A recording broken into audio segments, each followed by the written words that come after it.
Hello students, जैसे कि हमने क्लास नाइन्थ का अभी चैप्टर साइंस का सिलेबस स्टार्ट किया हुआ है। उसमें हमने chapter 1 matter in our surrounding complete कर दिया था।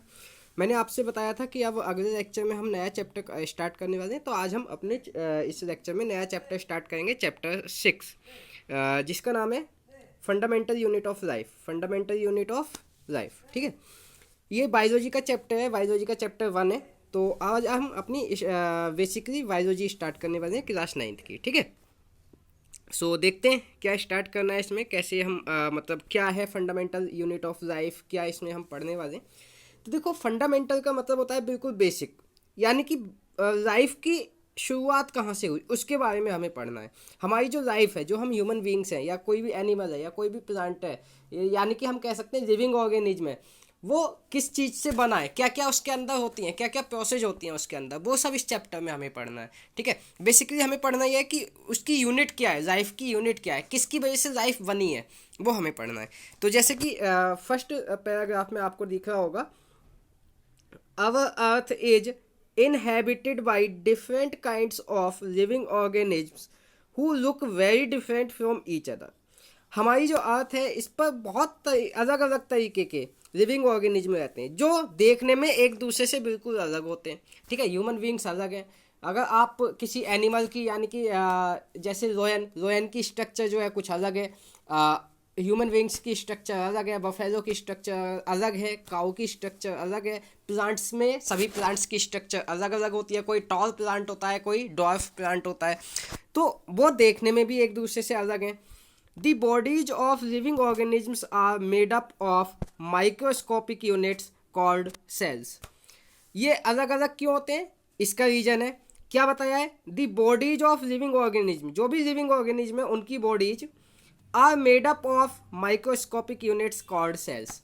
यानी कि जो हमारे लिविंग ऑर्गेनिज्म है उनकी जो बॉडी है वो किसकी बनी होती है, एक माइक्रोस्कोपिक यूनिट। माइक्रोस्कोपिक का मतलब है ऐसी बहुत छोटी यूनिट से, जिसको हम नेक डाई से नहीं देख सकते, खाली माइक्रोस्कोप की हेल्प से देख सकते हैं, उससे मिलकर बनी होती है, जिसको हम नाम देते हैं सेल। क्या नाम देते हैं, सेल। यानी कि बेसिकली ये कहना चाहें कि हमारी जो अर्थ है उस पर अलग अलग टाइप के लिविंग ऑर्गेनिज्म रहते हैं जो देखने में बिल्कुल अलग होते हैं एक दूसरे से, ठीक है। वो उनकी बॉडी किससे मिलकर बनी होती है, एक यूनिट से बनी होती है, जिस यूनिट को हम नाम देते हैं सेल्स, ठीक है। तो अच्छा, सेल क्या है, cell is the basic structural and functional unit of living organism. Cell एक basic structural and functional unit है। अच्छा, इसको स्ट्रक्चरल और फंक्शनल यूनिट क्यों बोला गया है, वो अभी एक क्वेश्चन आएगा एनसीईआरटी में, जब हम वो क्वेश्चंस का आपको कवर कराएंगे तब हम आपको बताएंगे कि क्यों बोला गया है ऐसा, ठीक है। अच्छा, बेसिक रीजन इसका यही है कि हमारी जो बॉडी है उसको जो स्ट्रक्चर मिली हुई है वो सेल की वजह से मिली है, और हमारी जो बॉडी फंक्शन करती है वो भी सेल की वजह से ही करती है। तो इसलिए हम इसको structural and functional unit of life बोलते हैं, ठीक है। इसके आगे अगर हम बात करें, तो दो तरीके के ऑर्गेनिज्म होते हैं हमारे। On the basis of cells हमारे दो तरीके के ऑर्गेनिज्म होते हैं। पहला होता है यूनिसेलुलर ऑर्गेनिज्म। फर्स्ट नंबर है यूनिसेलुलर ऑर्गेनिज्म। यूनिसेलुलर ऑर्गेनिज्म क्या होते हैं, देखते हैं। Yes, many organism such as bacteria, protozoa and yeasts consist of single cells called unicellular organism. यानी कि अगर हम बात करें तो बहुत सारे ऑर्गेनिज्म, जैसे बैक्टीरिया, आपका प्रोटोजोआ और ईस्ट, ये जो है एक ही टाइप की सेल से बने होते हैं। इनमें पूरी बॉडी एक ही टाइप की सेल से बनी होती है, कोई अलग टाइप की सेल ही नहीं होती, सिंगल सेल से बनी होती है पूरी बॉडी।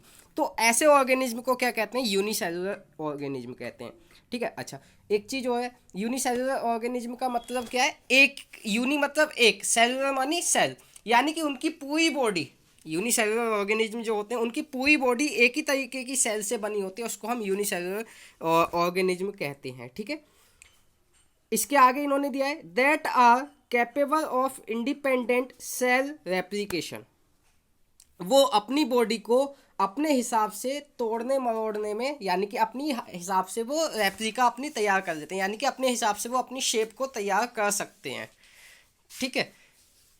तो ये हो गई अपनी जैसे आपका अमीबा होता है, अमीबा एक प्रोटोजोआ है, तो अमीबा अपने हिसाब से अपनी बॉडी को टर्न कर सकता है, ऐसा भी कर सकता है, ऐसा भी कर सकता है, कैसे भी वो चाहे अपनी बॉडी को कैसे भी चेंज कर सकता है, उसमें कोई वो नहीं है, क्योंकि अमीबा क्या है, अमीबा एक आपका यूनिसेलुलर ऑर्गेनिज्म है, ठीक है। अगर हम इससे आगे बात करें मल्टी सेलुलर ऑर्गेनिज्म, तो मुझे लगता है आपको यूनिसेलुलर ऑर्गेनिज्म समझ आए होंगे।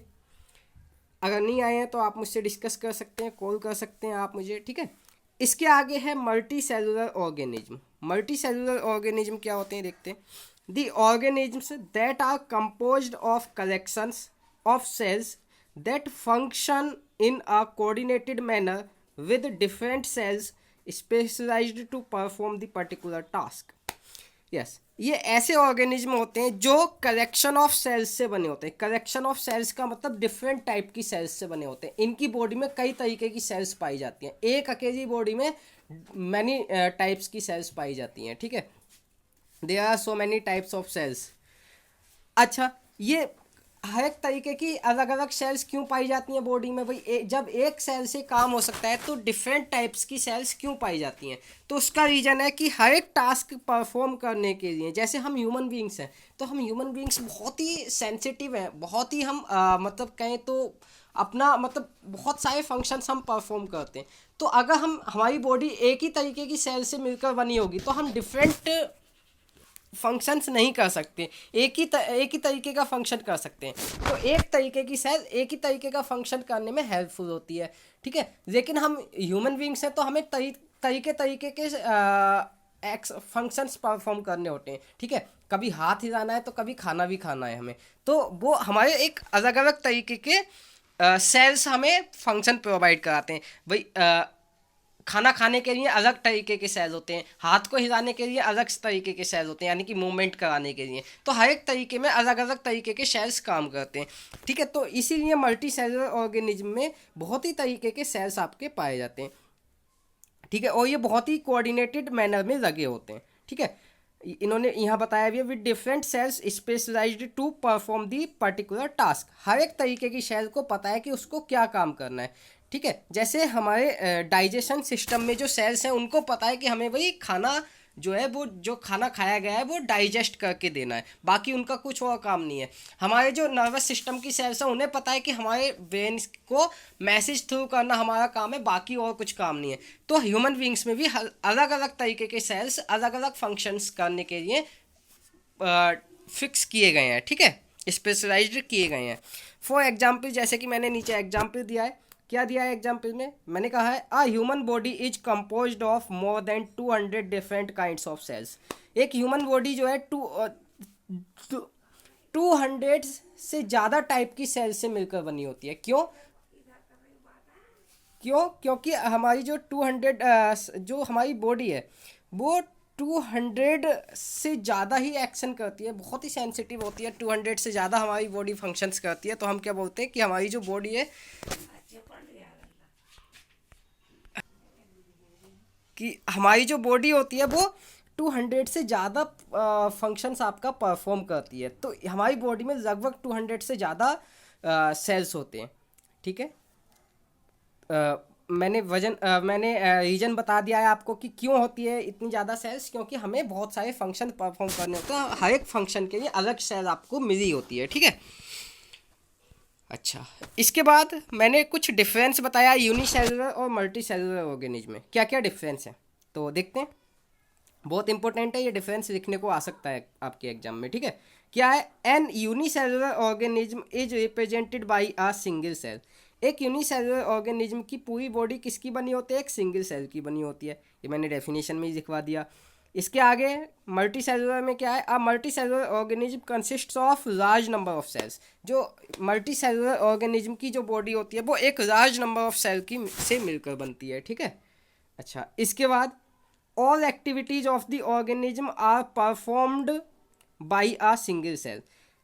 यूनिसेलुलर ऑर्गेनिज्म में जितने भी एक्शंस होते हैं वो एक अकेली सेल कर देती है। पूरी मतलब एक ही टाइप की सेल है जो उनके सभी फंक्शंस को कर देती है। क्यों? क्योंकि यूनिसेलुलर जो आपके वो ऑर्गेनिज्म होते हैं वो ज़्यादा फंक्शन परफॉर्म नहीं करते, मोस्टली एक या दो या तीन फंक्शंस आपके परफॉर्म करते हैं। तो वो एक ही सेल कैपेबल होती है उन सभी फंक्शंस को करवाने में, ठीक है। मेनली क्या फंक्शंस परफॉर्म करते हैं वो, ईटिंग, एक्सक्रीसिंग और मूवमेंट, सिंपल। तो वो 3 फंक्शंस कराने में एक ही सिंगल सेल ही सफिशिएंट है, ठीक है। इसमें क्या है, a single cell perform one or few activities of the organism. इसमें क्या होता है, मल्टी सेलुलर में एक सेल आपकी ज़्यादा से ज़्यादा, बहुत करा तो एक ही फंक्शन परफॉर्म करेगी, या उससे एक आध ज़्यादा, एक या एक से थोड़ी सी, एक या दो, बस एक या दो फंक्शंस आपकी एक सिंगल सेल परफॉर्म कर सकती है। उससे ज़्यादा आपकी फंक्शन करने के लिए दूसरी सेल चाहिए होगी, ठीक है। तो लगभग हम कह सकते हैं कि हर एक फंक्शन करने के लिए अलग सेल चाहिए होती है मल्टी सेलुलर में, ठीक है। अच्छा, इससे आगे अगर हम बात करें तो क्या बोला गया है, there is no division, yes 1 minute, ये हमसे बोला गया है there is no division of labour as the single cell perform all the life activity. वहाँ कोई डिवीजन ऑफ लेबर नहीं होता है। डिवीजन ऑफ लेबर क्या होता है, अभी हम कल के लेक्चर में इसको डिस्कस करेंगे, ठीक है। अभी आप ये समझ लो कि यूनिसेलुलर में कोई भी डिवीजन ऑफ लेबर नहीं होता है। लेकिन अगर हम मल्टी सेलुलर में बात करें तो cells are specialized to perform different functions of the body so that there is a division of labour within cells. इसमें डिवीजन ऑफ लेबर होता है, ठीक है। डिवीजन ऑफ लेबर कुछ भी नहीं होता, जनरली सेल्स को उनका काम बांट देना होता है। वो कल हम डिस्कस करेंगे, कल के लेक्चर में। कल का लेक्चर जरूर देखना, अगर डिवीजन ऑफ लेबर देखना है आपको तो वहाँ हम डिस्कस कर देंगे, ठीक है। अच्छा, इससे आगे अगर हम बात करें, रिप्रोडक्शन कंज्यूम्स आ सिंगल सेल। रिप्रोडक्शन में भी खाली एक ही सेल आपकी कंज्यूम्ड होती है, लेकिन only some cells of the body called germ cells take part in the reproduction. Other cells, somatic cells, remain intact. इसका मतलब है कि अगर मल्टी सेलुलर सेल है आपकी, मल्टी सेलुलर ऑर्गेनिज्म है, तो उसमें क्या होगा, कुछ सेल्स रिप्रोडक्शन में पार्ट लेंगी, कुछ नहीं लेंगी, ठीक है। बाकी की नहीं लेंगी, ठीक है। बाकी की एज इट इज रहेंगी, ठीक है। कोई इसमें प्रॉब्लम वाली बात नहीं है। इसके आगे यूनिसेलुलर लास्ट पॉइंट है, 5 पॉइंट मैंने डिफरेंस बताया है। पहला, यूनिसेलुलर में क्या है, the life span of an individual is short. जो यूनिसेलुलर ऑर्गेनिज्म होते हैं उनकी लाइफ पीरियड बहुत कम होता है, वो लाइफ स्पैन बहुत कम होता है, बहुत कम जीवित रहते हैं वो। मतलब मल्टी सेलुलर कई साल तक जीवित रहते हैं, लेकिन ये बहुत ही कम इनका लाइफ स्पैन होता है, ठीक है। मल्टी सेलुलर में क्या है, life span of an individual is long. Multi cellular में लाइफ स्पैन बड़ा होता है आपका, ठीक है। तो यहाँ तक अपना हो गया कवर। अगर इसमें आपको कोई प्रॉब्लम है तो आप मुझे कांटेक्ट कर सकते हैं, हम लोग आपस में डिस्कस कर सकते हैं, ठीक है। तो आज मैंने यूनिसेलुलर मल्टी सेलुलर तक आपको कवर करा दिया है। कल हम डिवीजन ऑफ लेबर और उससे आगे के क्वेश्चंस वगैरह डिस्कस करेंगे, ठीक है। या सेल्स की डिस्कवरी देखेंगे, सेल्स की डिस्कवरी कैसे हुई है, ठीक है। तो कल का लेक्चर मिस ना करें। So okay, thank you.